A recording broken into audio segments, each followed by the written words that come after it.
आपण पाहतोय खडकवासला धरणातून मुठा नदीत मोठ्या प्रमाणात पाणी सोडण्यात आलंय आणि पुण्यात पूरस्थिती निर्माण झाली आहे। सिंहगड रोडवरील एकता नगर परिसरात अनेक सोसायट्यांमध्ये यामुळे नदीचं पाणी शिरलंय। अचानक पाणी वाढलंय, नागरिकांमध्ये घबराट पसरली आहे। पुणे महापालिकेची सर्व यंत्रणा सध्या अलर्ट मोडवर आहे। दरम्यान पुण्याच्या महापौर मंजुषा नागपुरे यांनी स्वतः या पूरग्रस्त भागाची पाहणी केली आणि बचाव कार्याचा आढावा घेतलाय।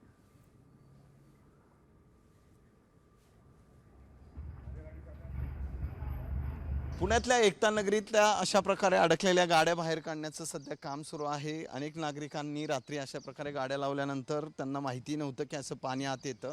मात्र आत्ता गाडी बाहेर काढताय का? काय पाऊस खूपच आहे?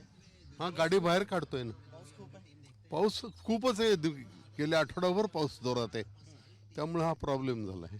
आता हे पाणी इथे येणार मला माहीत नाही, मी पहिल्यांदाच इथे आलोय, म्हणजे नवीन राहायला आलोय, त्यामुळे इथली काही कल्पना नाही मला। आता मला पोलिसांचा फोन आला म्हणून मी अर्जंट इथे आलो।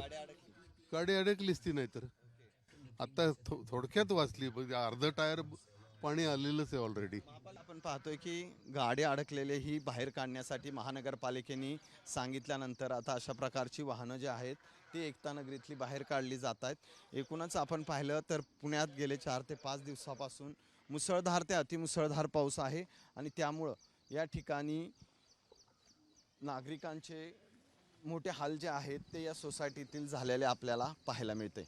कॅमेरामन आदर्श कटकेसह सचिन जाधव, साम टीव्ही न्यूज, पुणे।